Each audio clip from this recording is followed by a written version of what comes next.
Thank you, and good morning. Good morning. My name is Lilly Ledbetter, and I am honored to stand here today on behalf of women everywhere who are struggling to make ends meet because of the gender pay gap.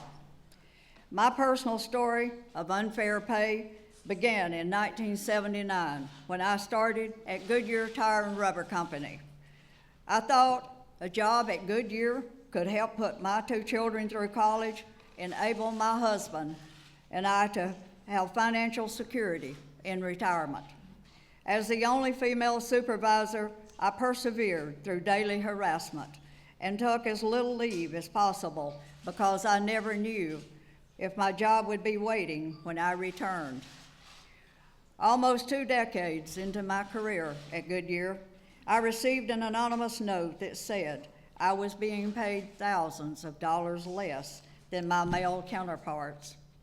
All I could think about was how much my family had done without and how hard it'd been over the years and how I would never catch up to my male co-workers' salaries nor have the level of retirement benefits. My legal battle for fair pay soon began after and wound its way to the U.S. Supreme Court. When the Supreme Court decided in 2007 that Goodyear had been paying me unfairly long enough to make it legal, I knew I wasn't ready. I knew I wasn't ready to give up my fight for fair pay. Less than 2 years later, Congress passed the Lilly Ledbetter Fair Pay Act, and President Obama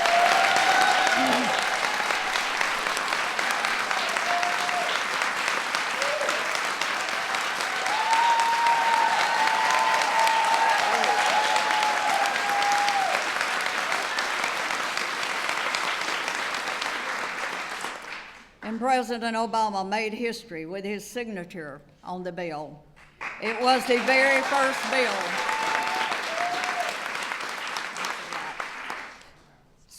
first bill he signed, sending a clear message about his priorities. Standing behind the president as he signed my namesake bill into law was one of the greatest moments of my life. Yet I knew, and the president knew, that my bill was just an important first step in the fight for fair pay. In the 5 years since, we've seen my bill's companion legislation, the Paycheck Fairness Act, stall in Congress with little movement in the fight for fair pay. That is, until today. Folks often refer to me as the face of fair pay, but for today, at least, that title belongs to President Barack Obama.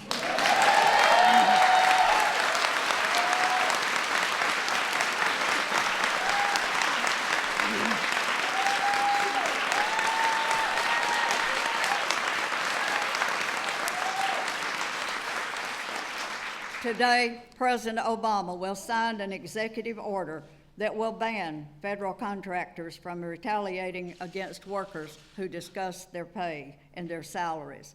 Not only is this a critical piece of the stalled Paycheck Fairness Act, but this action also gets at what was my largest barrier for all those years ago. I didn't know I was being paid unfairly, and I had no way to find out. I was told in no uncertain terms that Goodyear, then and still a government contractor, fired employees who shared their salary information. It was against company policy. Whoever left me that anonymous note did so bravely, knowing that he or she could face retaliation if they were found out. From my namesake bill through today's executive orders, President Obama has been the outspoken leader women and families need on fair pay. I urge Congress to join the president on the right side of history by passing the Paycheck Fairness Act.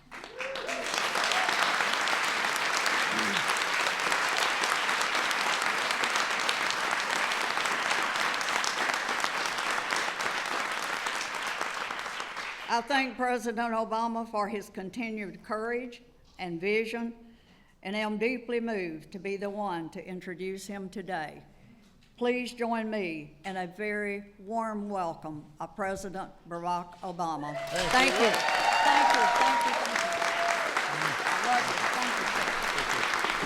Thank you. Thank you, everybody. Thank you. Thank you, everybody. Thank you.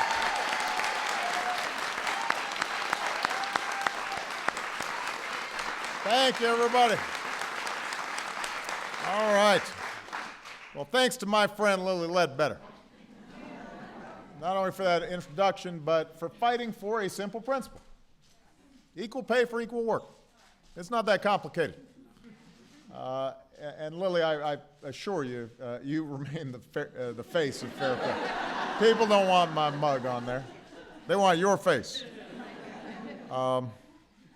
You know, as Lilly mentioned, she did not set out to be a trailblazer.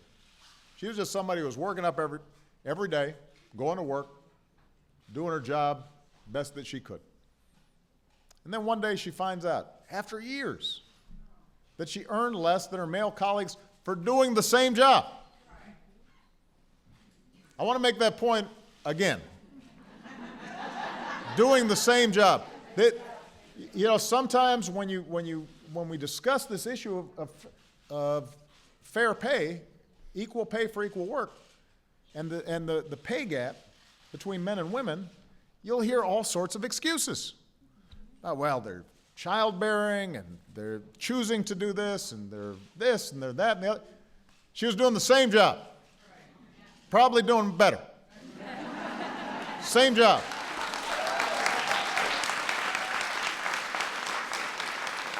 Working just as hard, probably putting in more hours. But she was getting systematically paid less. And so she set out to make sure this country lived up to its founding. The idea that all of us are created equal. And when the courts didn't answer her call, Congress did.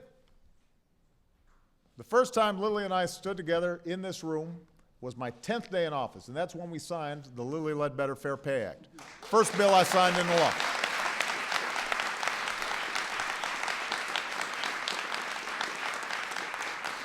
And some of the leaders who helped make that happen are here today, including Leader Pelosi, and Senator Mikulski, and Congresswoman DeLauro.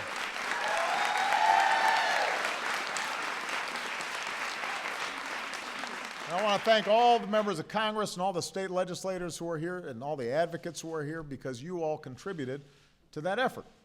And I want to give a special thanks to the members of the National Equal Pay Task Force, who've done outstanding work to make workplaces across America more fair.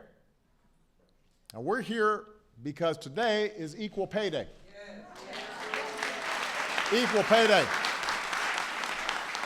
And it's nice to have a day, but it's even better to have equal pay. And our job's not finished yet.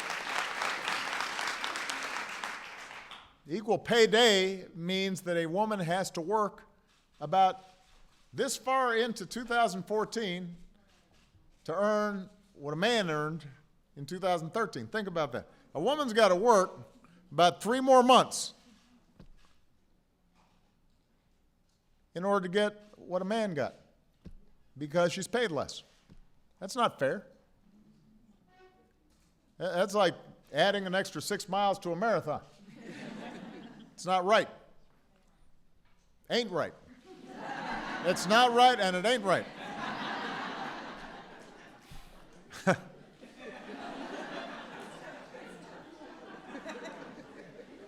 America should be a level playing field, a fair race for everybody, a place where anybody who's willing to work hard has a chance to get ahead.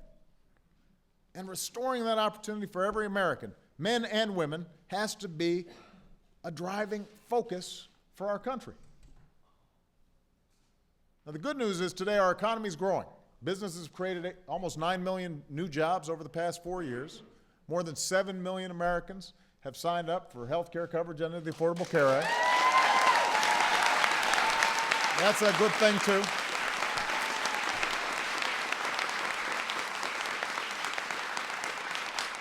And I know it's Equal Pay Day and not Obamacare Day, but I do want to point out that the Affordable Care Act guarantees free preventive care like mammograms and contraceptive care for tens of millions of women, and ends the days when you could be charged more just for being a woman when it comes to your health insurance. And that's true for everybody. That's just one more place where things were not fair.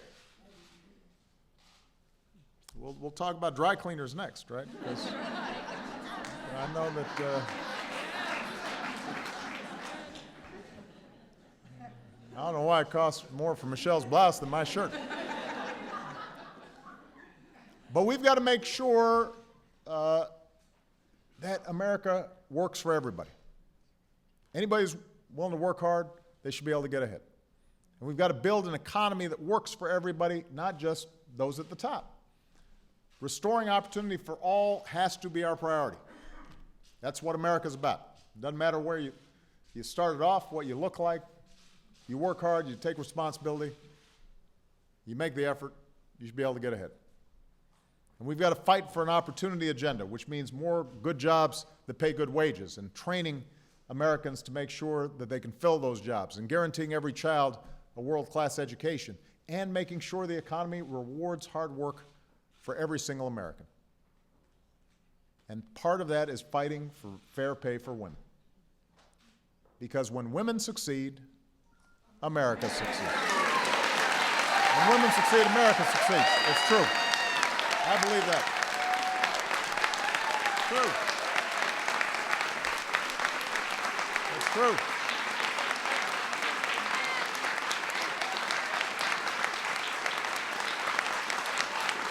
It's true. Here's the challenge. Today, the average full-time working woman earns just 77 cents for every dollar a man earns.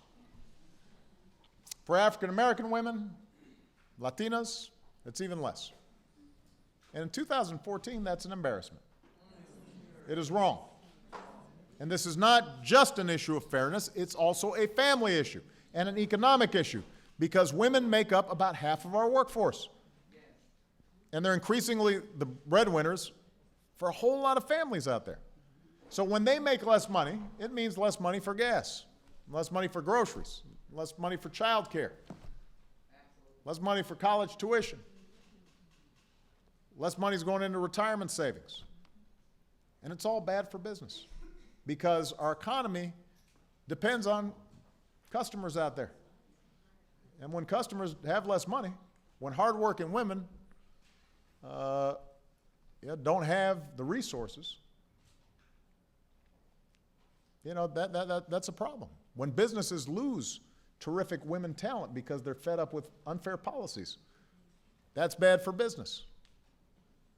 They lose out on the contributions that those women could be making. When any of our citizens can't fulfill their potential for reasons that have nothing to do with their talent or their character or their work ethic, we're not living up to our founding values. We don't have second-class citizens in this country, and certainly not in the workplace. So tomorrow, the Senate has the chance to start making this right by passing a bill that Lilly already alluded to, the Paycheck Fairness Act. They've got a chance to do the right thing.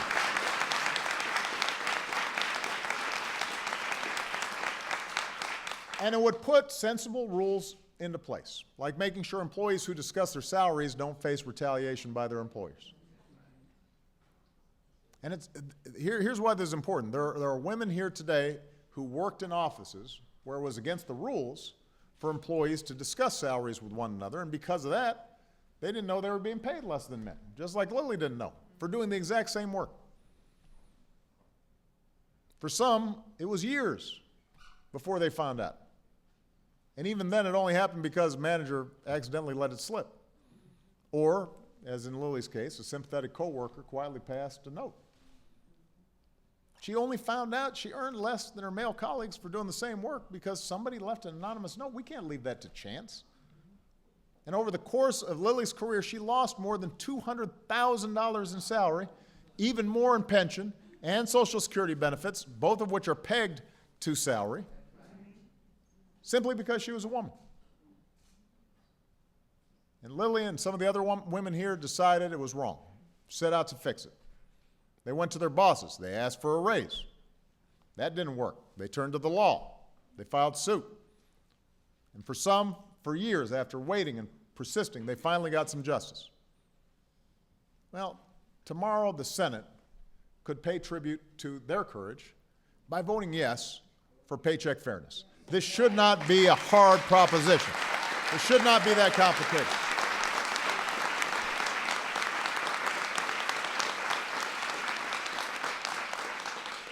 So far, Republicans in Congress have been gumming up the works. They've been blocking progress on this issue and, of course, other issues that would help with the economic recovery and help us grow faster. But we don't have to accept that. America, you don't have to sit still. You can make sure that you're putting some pressure on members of Congress about this issue.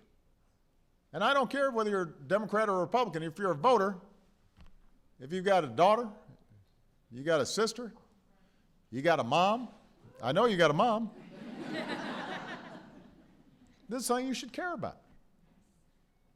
And I'm not going to stand still either. So in this year of action, I've used my executive authority whenever I could to create opportunity for more Americans.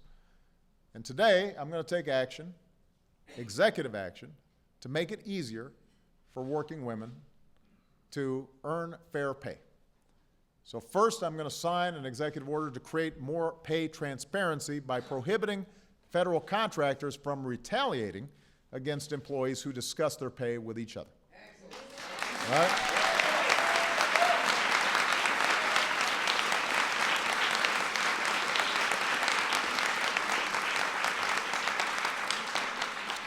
Pay secrecy fosters discrimination, and we should not tolerate it, not in federal contracting or anywhere else.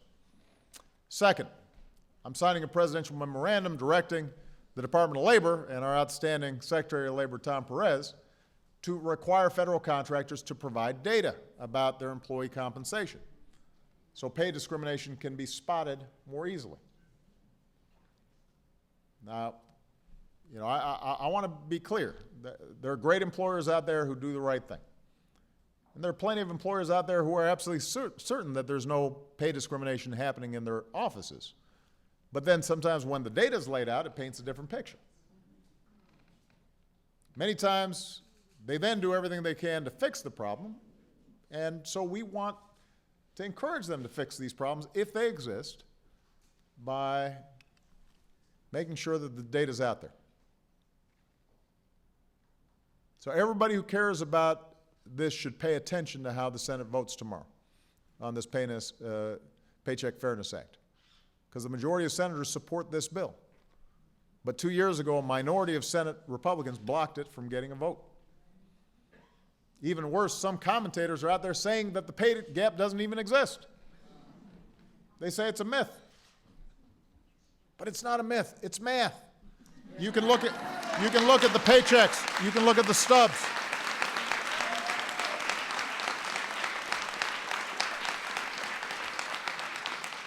I mean, Lilly Ledbetter didn't just make this up. The court, when it looked at the documents, said, yep, you've been getting paid less for doing the same job. It's just the court then said, you know, it's been, as Lilly said, it's been happening so long you can't do anything about it anymore, which made no sense, and that's why we had to sign another bill. It's basic math that adds up to real money. It makes a real difference for a lot of Americans who are working hard to support their families. And of course, the fact that we've got some resistance from some folks on this issue up on Capitol Hill just fits with this larger problem, this vision that the congressional Republicans seem to be continually embracing, this notion that, you know what, you're just on your own, no matter how unfair things are. You see it in their budget. The budget the Republicans in Congress just put forward last week, it's like a bad rerun. It would give massive tax cuts to households making more than $1 million a year, force deep cuts to things that actually help working families, like early education and college grants and job training. And of course, it includes that, you know, novel idea of repealing the Affordable Care Act. 50th time they've tried that. which would mean the more than 7 million Americans who've done the responsible thing and signed up to buy health insurance, they'd lose their health insurance. And the 3 million young adults who stayed on their parents' plan, they'd no longer have that available. Take us back to the days when insurers could charge women more just for being a woman. On minimum wage, 3 out of 4 Americans support raising the minimum wage. Usually when 3 out of 4 Americans support something, members of Congress are right there. And yet here, Republicans in Congress are dead set against it, blocking a pay raise for tens of millions of Americans, a majority of them women. This isn't just about treating women fairly. This is about Republicans seemingly opposing any efforts to even the playing field for working families. And I was up in Michigan last week, and I just asked, I don't understand fully the theory behind this. I don't know why you would resist the idea that women should be paid the same as men, and then deny that that's not always happening out there. If Republicans in Congress want to prove me wrong, if they want to show that they in fact do care about women being paid the same as men, then show me. They can start tomorrow. They can join us in this, the 21st century, and vote yes on the Paycheck Fairness Act. Vote yes.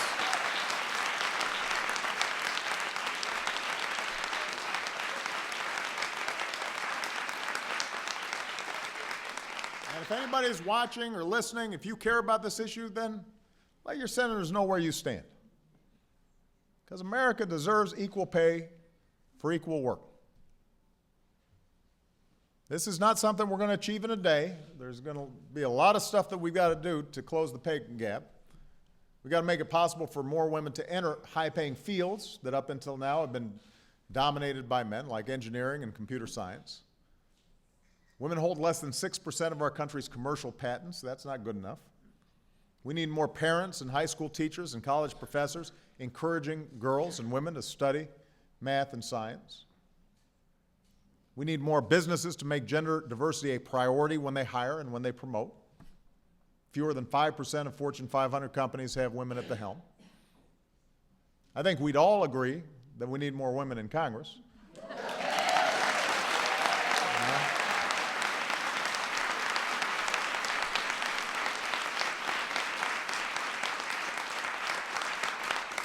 Fewer than 20% of congressional seats are held by women. Clearly, Congress would get more done if the ratio was evened out a little bit, so we got to work on that. And we've all got to do more to make our workplaces more welcoming to women, because the numbers show that even when men and women are in the same profession and have the same education, there's still a wage gap, and it widens over time. So we're going to keep making the case for why these policies are the right ones for working families and businesses. And this is all going to lead up to this first ever White House Summit on Working Families on June 23rd. So ultimately, equal pay is not just an economic issue for millions of Americans and their families. It's also about whether we're willing to build an economy that works for everybody, and whether we're going to do our part to make sure that our daughters have the same chances to pursue their dreams as our sons, and whether or not we're willing to restore to the heart of this country that basic idea: you can make it no matter who you are if you try. And that's personal for me. I've said this before. I've got 2 daughters, and I expect them to be treated just like anybody's sons. And I think about my single mom working hard, going to school, trying to raise 2 kids all at the same time. And I think about my grandmother trying to work her way up through her career and hitting the glass ceiling. And I've seen how hard they've worked, and I've seen how they've sucked it up. And you know, they put up with stuff, and they don't say anything, and they just take care of their family, and they take care of themselves, and they don't complain a lot. But at a certain point, we have the power to do something about it for the next generation. And this is a good place to start. So, for everybody out there who's listening, ask your senator where you stand on paycheck fairness. If they tell you that there's not a pay gap out there, you tell them to look at the data, because there is. It's time to get this done, and I'm going to do my small part right now by signing these executive orders of presidential memorandum.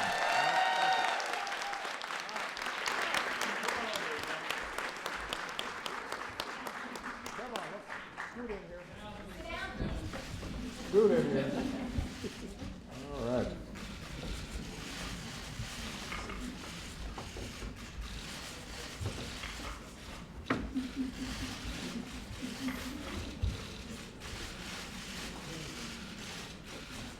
There you go, that's done right there. All right, and I got another one. This for you, Tom.